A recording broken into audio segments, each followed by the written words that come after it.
Hi Cancer! Welcome po sa ating channel at ito ay yung Daily Gabay Tarot Reading for December 5, 2024. Please be reminded kung naka-resonate kayo, comment down. Kung hindi kayo naka-resonate, ibigay niyo pa sa iba kasi general reading po ito. This is for you, Cancer, ngayon December 5, 2024.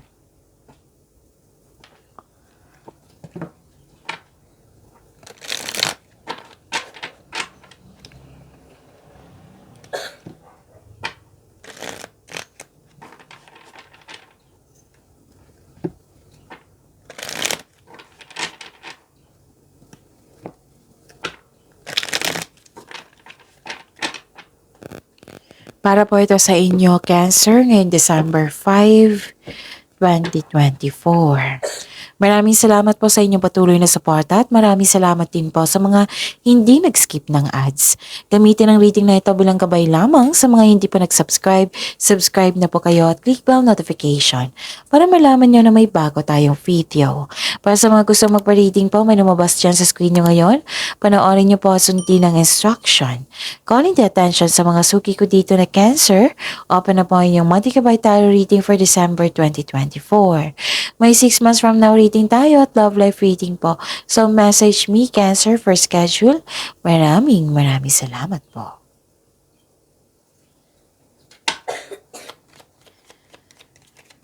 Spirits Guide, mga ganap po para kay Cancer ngayong December 5, 2024. May 3 cards po.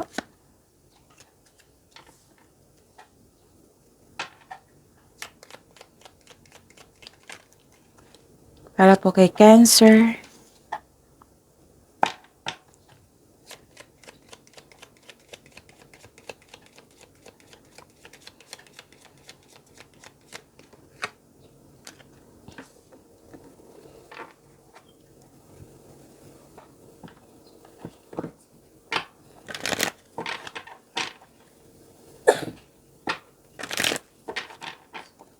Spirits Guide, mga mensahe po para kay Cancer ngayong December 5, 2024.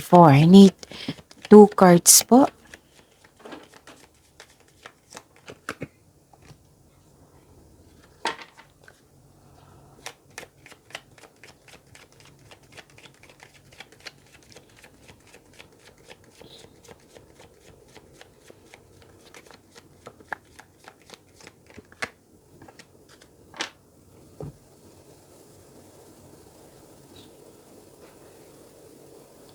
Okay, Cancer. Ngayong December 5, 2024, nakita ko dito na may success. Success, positive outcome. And you are, may joy and happiness ako nakikita dito. Wow, so claim nyo yan, Cancer. Nakita ko rin dito na may nag-o-observe sa inyo, nag-spy, na may gustong kunin sa inyo, na may taong hindi totoo sa inyo. Pwede naiinggit to. So mag-ingat kayo sa kanya. At may influence ang isang babae sa araw na ito. Pwedeng siya yung nagbigay ng sakit ng ulo sa inyo or nagbigay ng tulong sa inyo. Okay? So journey in by moonlight, believe in miracles. And wandering path, enjoy the journey. So may new journey. 2 card na po nagsabi dito, new journey.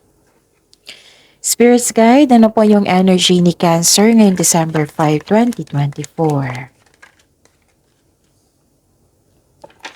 And the clarification of this card po.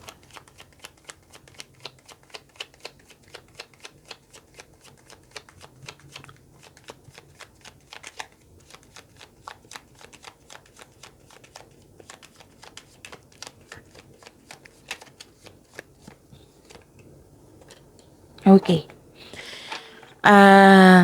Cancer, kung may oras po kayo, kung gusto nyo po, bisitahin nyo po yung channel natin. Last week na upload, 4 days straight yon, 4 videos for December 2024. So, panoorin nyo po kung hindi nyo pa napanood.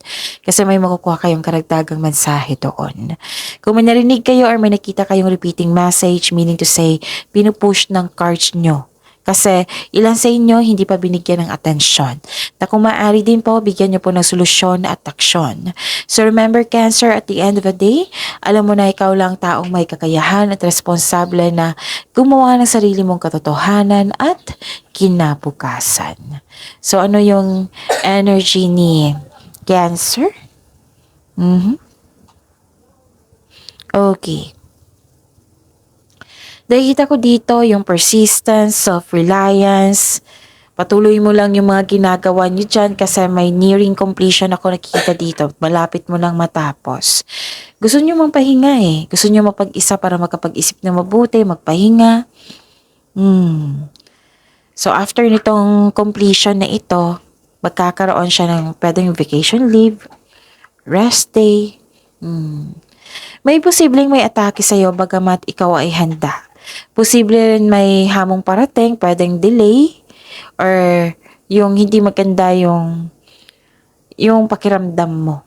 Kasi may nakita rin ako dito na may taong mahirap kausap, yung mataas ang ego, ma-pride. So, kailangan ng pasensya. Nakaramdam kayo ng pagod dito at handa ka ng sumuko, pero sabi ng card dito, malapit mo nang matapos ito. So, move forward, make a change, move forward kayo, tapusin yung mga nag-aantay na gawain. Okay? So, yon. Ano pa? So, huwag kayong sumuko ha. Oras na para gawin ang huling hakbang tungo sa pagtatapos ng isang proyekto, sa mga ginagawa nyo dyan. Oo. Or pagtatapos ng pangmatagalang pagsusumika. Ano pa? Nakikita ko rin dito na nagkaroon po ng mag-ingat kayo sa taong masakit kung magsalita. Nang dahil sa kanya na-distract kayo, yung hindi mo na alam kung kailan susugod o atras sa isang hamon. So, kung gagawa kayo ng plano ngayon, siguraduhin konkretong plano yan. Kasi nakita ko dito, nag-rush kayo yung ilan sa inyo, tapos nagsisisi. So, now, alam nyo na may sabi ang card dito na kung gagawa kayo ng desisyon, kung gagawa kayo ng plano, siguraduhin mayroon kayong konkretong plano para tuloy-tuloy na yung confidence nyo. Okay? Be confident. Okay? Huwag nyo hayaan na manaig yung weakness. May concern dito sa selos, inggit. Taong in denial, insecure, paranoid, kulang sa pasensya. Which is sumabas sa inyong oracle card at sa tarot card nyo po. Okay? So, yon. I think yun. Okay? Spirits guide. Career and money po ni Cancer ngayong December 5, 2024.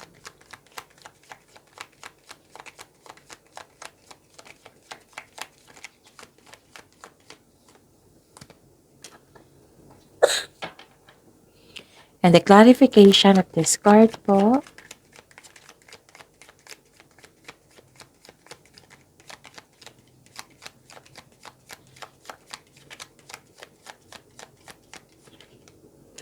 Career and money ni Cancer. May nakita kong hope and healing dito. May dumating na opportunities. Renewal. Unexpected help. This card brings money luck. L-U-C-K. This card may also indicate that you are healing from money or job loss. Or ano yung mga loss dyan, nagkaroon ng healing. Okay? Pwedeng may na-miss kayong opportunity, chances. And now, nagbigay ito ng opportunity, chances. Para sa mga negosyante, you may be guided to begin a new business. Or may hidden talent po daw kayo na magagamit nyo pandagdag income. So, pag-isipan niya ng mabuti. Okay? So, this card also show na nakatanggap kayo ng awards, fame, recognition. May pag-asa kang madama. Maging positibo at gumawa ng paraan. So this card offers hope and guidance. Again, this card offers hope and guidance. Kung nahihirapan ka ngayon, have faith that your luck is about to change for the better. Maaari din inspired kayo sa pag-decorate sa inyong bahay, pag-renovate sa inyong bahay. You are healing from the past and feeling hopeful for the future. You're embarking on a healing journey. So, ang sabi ng card dito, all your dreams are coming true. Basta magtiwala at magbigay ng aksyon. Okay? Nakikita ko rin dito na nagkaroon po ng umiwas po daw kayo sa taong mag-ingat or umiwas kayo sa taong may mali at masamang paratang sa iyo, Cancer. Pwedeng nagkaroon ng disbalanse ha, pero magkakaroon niya ng healing. Mag-move forward kayo dito. So this card asks you or advise you to find your voice and stay strong to your values. Basta panatilihin mo maging totoo. With the right values, rewards comes. Magiging okay din ang lahat. Kung hindi kayo nagkasundo sa isang tao, magkakaroon niya ng healing. Okay? Kung may dumating na hindi niyo naggustuhan, magkakaroon niya ng healing. Okay? Pwede din itong pagbalanse sa inyong kaperahan. Magkakaroon po ng healing. Okay? So, yun. And use your intuition to set your moral compass. Makinig po daw kayo sa inyong intuition. And stay true to yourself and act with integrity. Itong healing na ito, soon magkakaroon siya ng balance sa inyong sitwasyon dyan. Okay? So, yun. Believe in miracles. Enjoy the new journey. Spirits guide, love life, self-love, partnership, and romance ni Cancer ngayong December 5, 2024.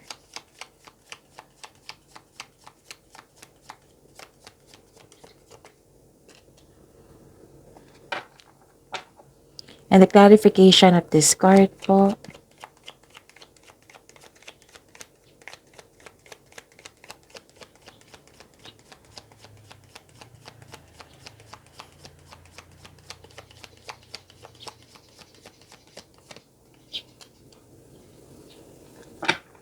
Okay. Maraming salamat po sa patuloy na tiwala at suporta sa ating channel. At maraming salamat din po sa mga hindi nag-skip ng ads. Wow, satisfaction, abundance. Kung stress ka sa nakaraan, di ba, nagkaroon ng healing. Your health is improving. And nakikita ko dito yung happiness po. Lumabas dito sa inyong oracle, di ba? So, nandito din sa inyong tarot card. So, this is abundance in all areas of your life. Pwede sa career and money nyo, sa love life nyo, tungkol sa inyong sarili. Nakikita ko dito na very thankful kayo sa mga nangyari. Yung very thankful kayo sa mga na-receive nyong blessings. Yes, you have overflowing abundance po. Successful and satisfied ka sa buhay. Again, lumabas yung success dito at lumabas din siya dito sa inyong tarot card. So this card asks you to relax and enjoy what you've worked hard to achieve. Share your good fortune to others and your generosity will always flow back to you. Sa mga single dito, may na-attract kayong taong sobrang successful sa buhay. Masayahin at ready na ito sa seryosong relasyon. Sa mga may relasyon sa buhay mag-asawa, love and happiness overflow. Parang nagkaroon kayo ng away sa nakaraan. Oo. The other day, last week.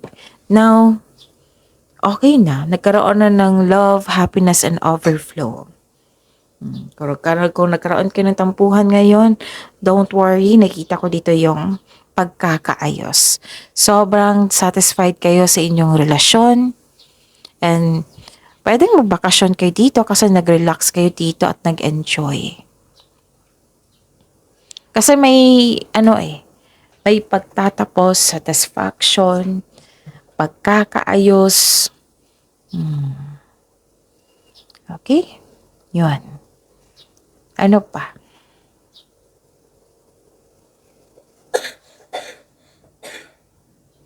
Nakikita ko rin dito na nagkaroon po ng